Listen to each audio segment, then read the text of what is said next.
그리스도께서 우리를 자유롭게 하려고 자유를 주셨으니 그러므로 굳건하게 서서 다시는 종의 멍에를 매이지 말라.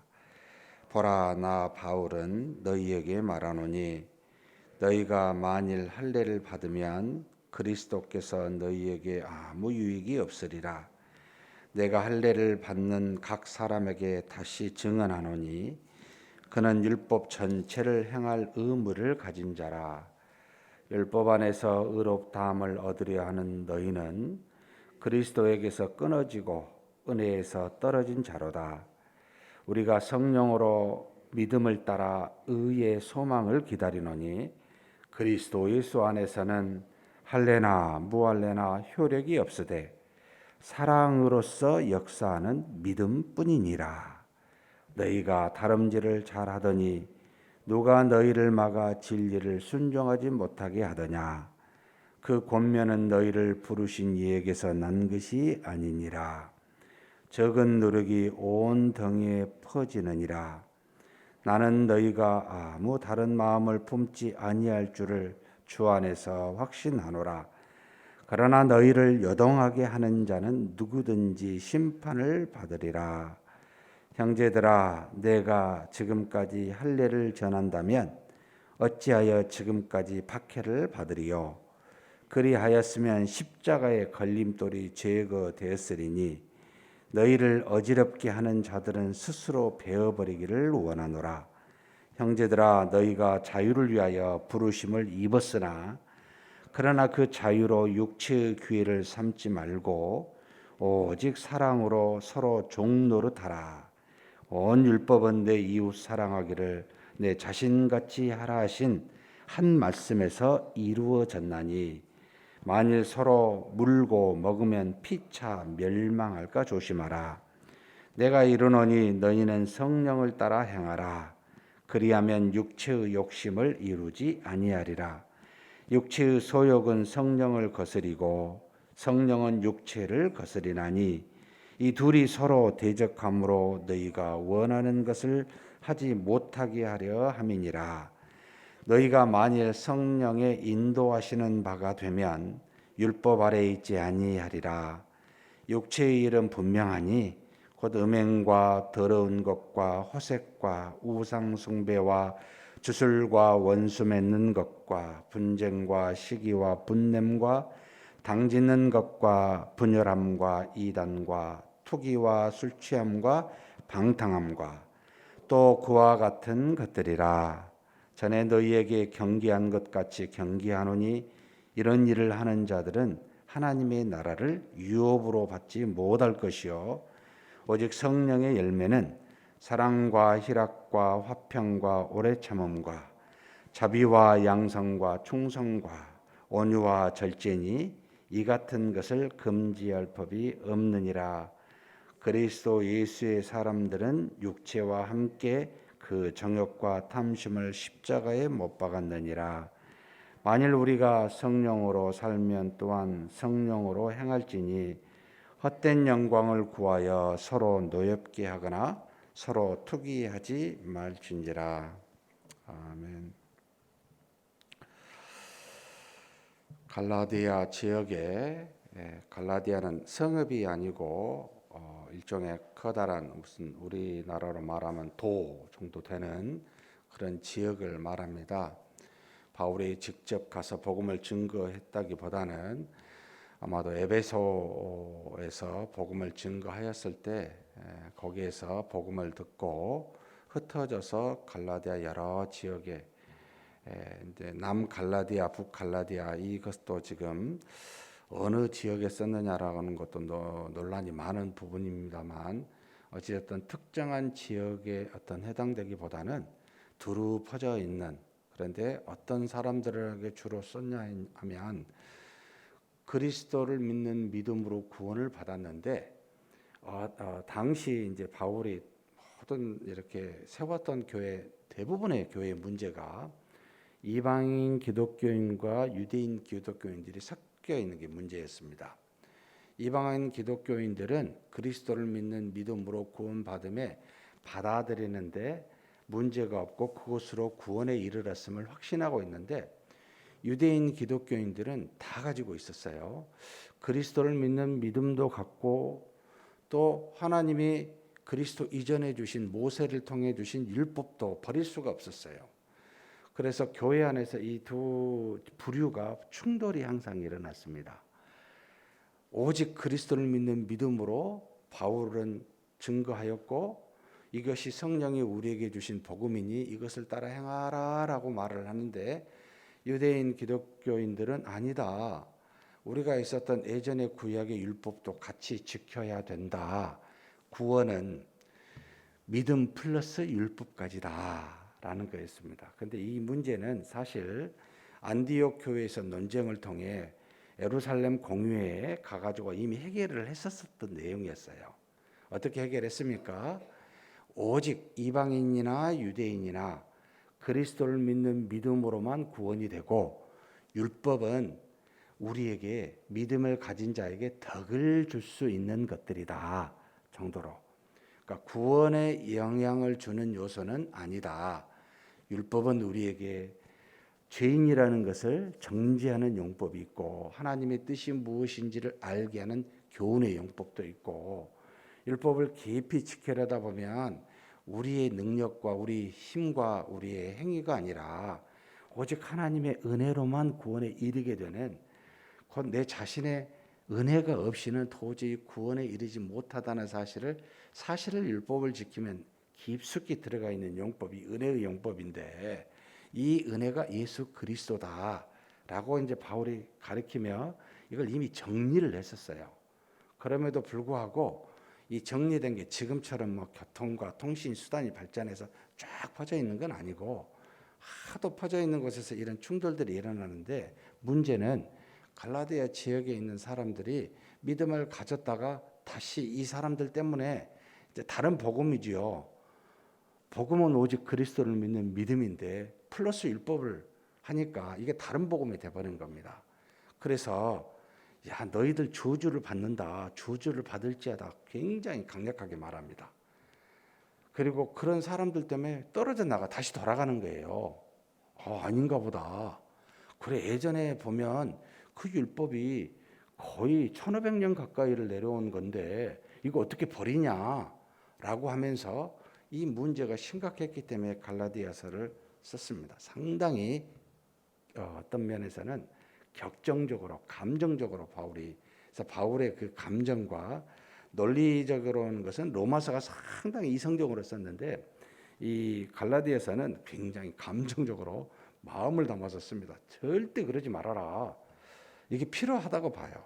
잘못된 복음은 여러분 사람을 넘어지게 하고 영혼을 멸망시키니까 이건 화를 내야 돼요. 저는 그렇게 보고 있습니다.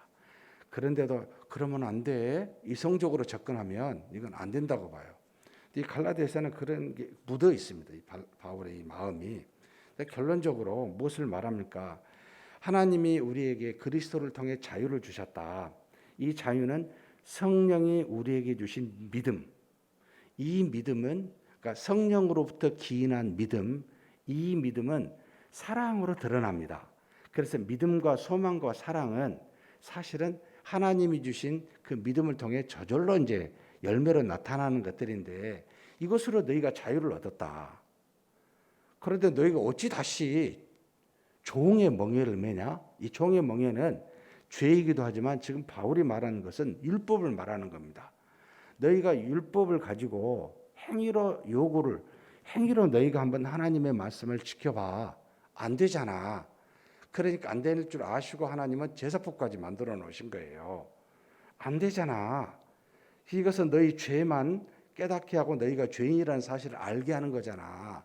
이것은 이 죄의 문제를 해결해 주는 게 아니고 해결하기 전에 죄가 있고 죄인이라는 사실을 알게 해주는 게 율법인데 그리스도를 가게 하는 초등학문인데 인도해 주는 하나의 그림자인데 이것으로 너희가 구원에 이른다고 말하면 안 되잖아. 왜 다시 행위에 속박을 주는 행위로 할 수 없는 그 속박을 주는 것에 다시 들어가 가지고 할 일을 받니? 할 일을 받아 가지고 구원되는 게 아니야. 라고 지금 강력하게 외치고 있는 겁니다. 그러면 어떻게 해야 됩니까?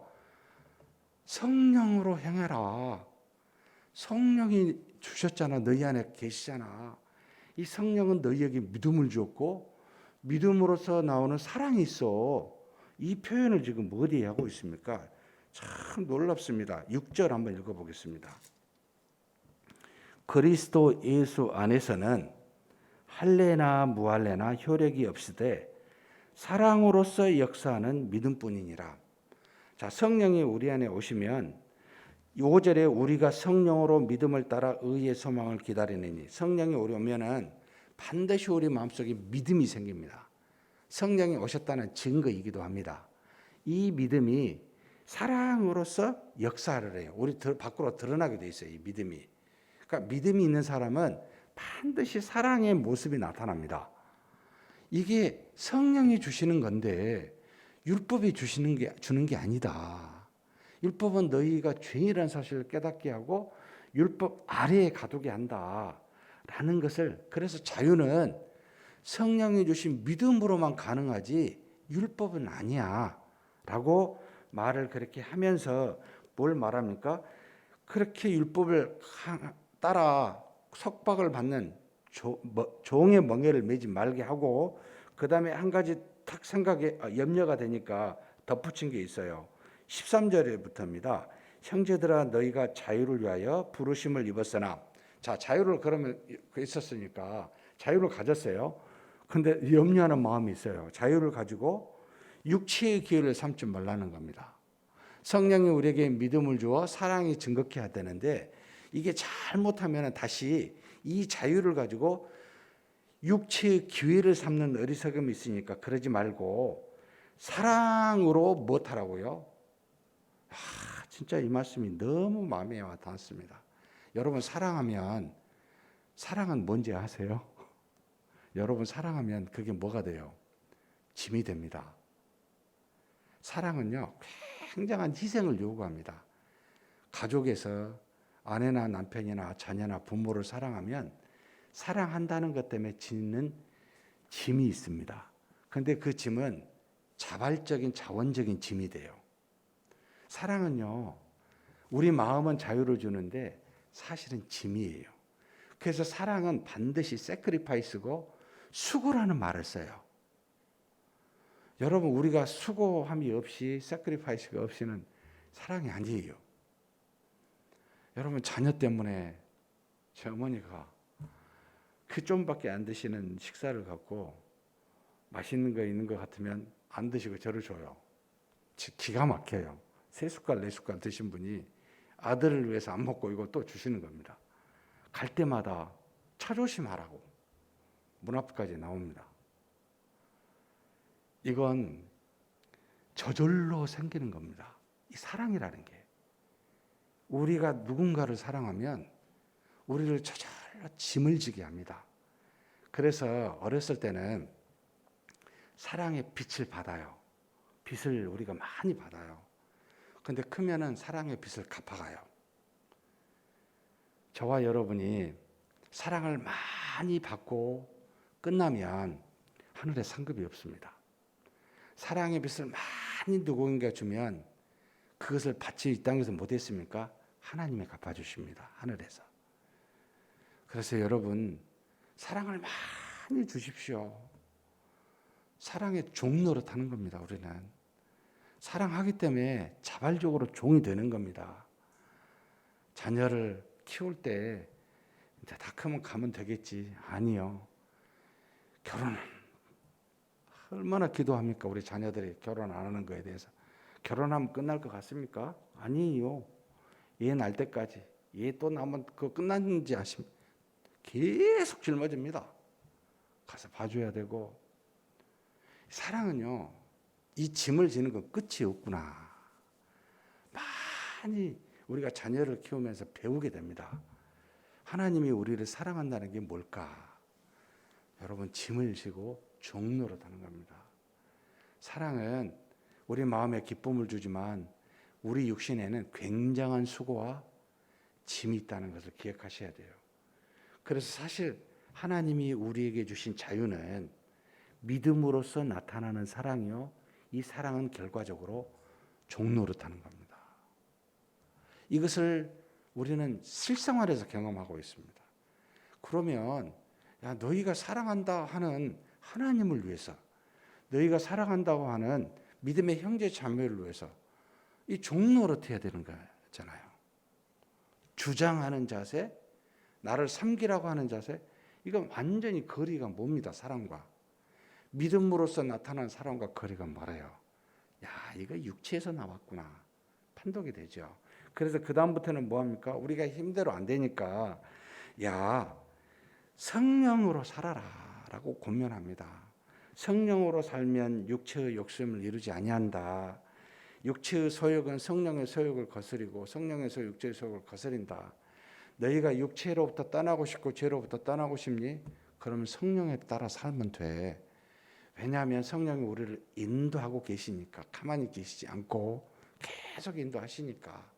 육체를 따라 살면 15가지 죄를 짓고 성령을 따라 사면 9가지 열매가 너희 안에 맺는다. 성령을 따라 사면 육체를 따라 행하는 모든 죄를 여러분 전부 다 이기게 되어 있습니다.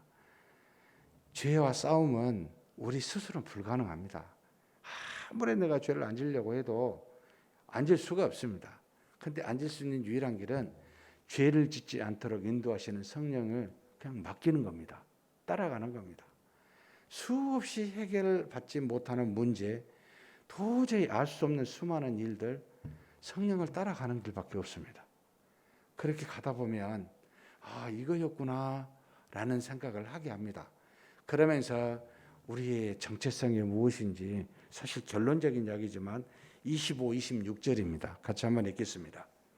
만일 우리가 성령으로 살면 또한 성령으로 행할지니 헛된 영광을 구하여 서로 노엽게 하거나 서로 투기하지 말지니라. 여기 24절도 한번 같이 읽겠습니다. 그리스도 예수의 사람들은 육체와 함께 그 정욕과 탐심을 십자가에 못 박았느니라. 우리 육체는, 율법으로 살려고 하는 육체는 이미 예수 그리스도와 함께 못 박아 죽어 있습니다. 그러니까 우리는 육체가 살아 있어서는 안 된다는 사람들이죠. 그러면 무엇이 살아 있습니까? 내 안에 믿음이 살아 있는 겁니다. 자꾸 육체의 생각과 육체를 따라 행하면 약간의 유익이 될지 몰라요. 여러분 도덕, 윤리 약간의 유익이 될지 몰라요. 근데 절대 이루지는 못해요. 우리가 경험을 해보잖아요. 여러분 인격 필요합니다. 근데 이 인격이 절대 완전하지 못합니다. 고상하고 필요하지요. 안 돼요. 아시잖아요. 그럼 뭘 하면 죽었구나. 나는 죽었어. 오직 내 안에 그리스도만 있어. 내 안에 성령이 그리스도만 믿는 믿음으로 살게 해. 이게 우리 정체성입니다. 그러면 그런 사람이 어떻게 돼요? 성령으로 그냥 행하는 겁니다. 말씀을 주시면 네 생각나게 하셔요. 근데 그 주실 때마다 바로 하면 좋은데 잠깐 딴 생각 하잖아요. 그럼 그건 무시돼 버려요. 저거 어려운데. 저분 이렇게 좀 안 좋게도 했잖아요. 딱 그 순간요, 성령이 하라는 생각을 확 잊어버립니다. 그래서 기도하는 겁니다. 엎드리고 성령의 생각이 나를 주장해 주시라고. 사랑하는 성도 여러분, 육체로 하면 헛된 영광만 나와요. 우리 마음에 투기, 그리고 여기 지금 놀랍게 나와 있지만은 투기와 노여움이 나와요. 아무짝에 도움이 안 됩니다. 결과적으로 저와 여러분이 성령으로만, 성령을 따라 사는 그런 저와 여러분이 되시길 주의 이름으로 축복합니다.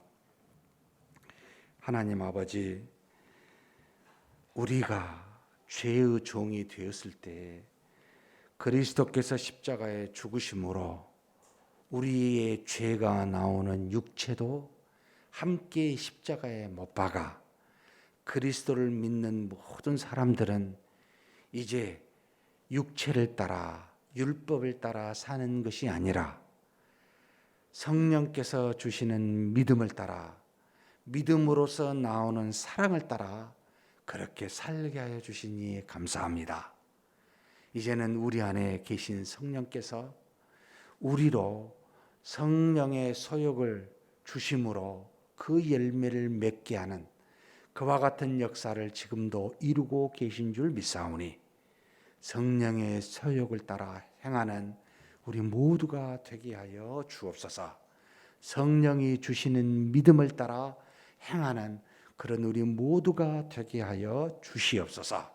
우리 주님 예수님의 이름으로 기도하옵나이다. 아멘. 말씀을 생각하시면서 기도했으면 좋겠습니다.